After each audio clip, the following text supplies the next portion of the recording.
Hi, this is Brennan, Decima, owner of Decima Wealth Consulting. Morningstar recently put out a report called The State of Retirement Income, and it talks about sustainable distributions from a nest egg and what their studies have found studying thousands of retirees and different portfolio models. And a couple fascinating takeaways.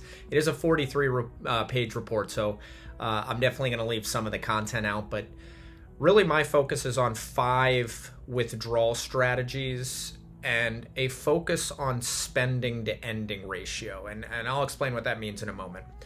But the first big takeaway, number 1, is the sustainable rate of withdrawal. And that's where you might have heard of the 4% rule. So the first takeaway is they have lowered what a safe withdrawal is from 4% to 3.7%. And part of the reason for that is they believe that there will be muted returns going forward for a 50-50 portfolio. And they also believe that longevity is a little bit longer, so the rate needs to be a little bit lower. Now, that is based off an assumption of at least a 30-year retirement. So if you're someone that retires early and it's a 40 or 50-year retirement, that percentage gets even lower. If you're someone that works until they're 85, 90 years old, well, then that rate of return becomes substantially higher, closer to 10%. So I think the key here is the 4% rule is based off a 30-year retirement. Your needs may change. Now, a couple of limitations to the 4% rule. The first is your needs may change over time. And going back to that spending to ending ratio, the benefit of the 4% rule is not running out of money, but it leaves a substantial nest egg behind.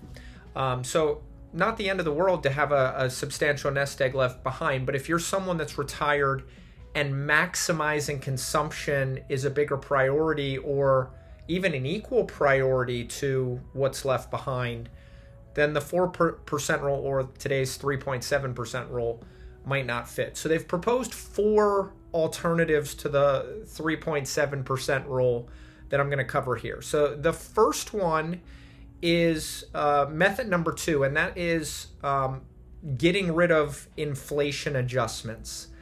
So essentially what that's saying is in good years, your market increases with your distributions increase with inflation as your market, takes your portfolio higher.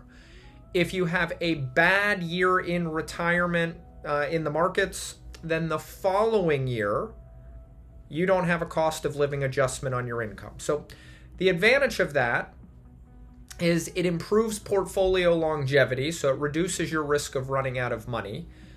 The disadvantage of that is your purchasing power slowly erodes over time. So the market is dictating your budget more so than your needs are dictating your budget. The next method is called the required minimum distribution method. Now, what that looks at is based off your life expectancy. The IRS has a life expectancy table. And that table is designed to make sure that you do not run out of money while you're living. So each year, that percentage gets a little bit bigger, and that percentage is based off your portfolio balance.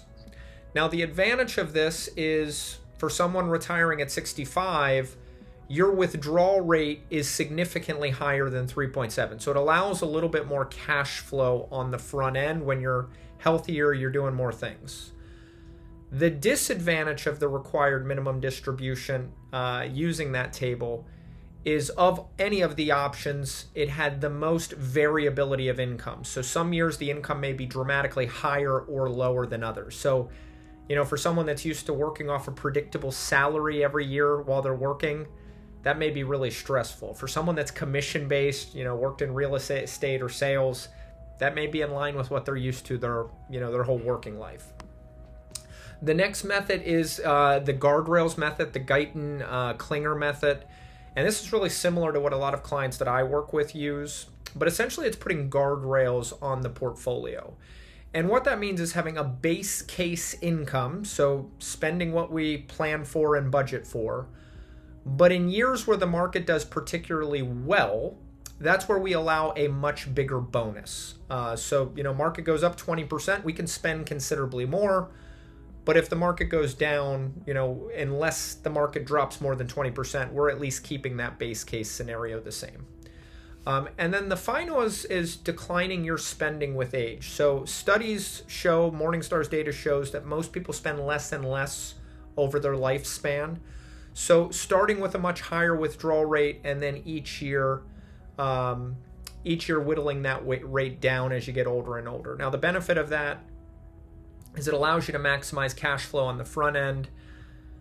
The disadvantage of that is you have to be willing to cut back the cost of living as time goes on. Now, most of the studies show people do that anyway, but if you're someone really healthy, really active, and you don't plan on, winding back later in life, or you have some major surprises with healthcare, that method can get a little bit shaky as well. So I think what's key here is there's not a one-size-fits-all cash flow plan for retirement. There's a number of different strategies. So having that Monte Carlo score, in my opinion, doesn't tell us anything. It doesn't personalize it to your purpose and your intentions. It's just telling us, do you have enough money to retire? And then actually creating a prescriptive cash flow plan that adjusts and modifies based off your needs and what the economy gives us is critical moving forward. So if this is something that you want to spend some time personalizing, message me or schedule a time on my link in the bio. And if you find this content helpful, please hit subscribe.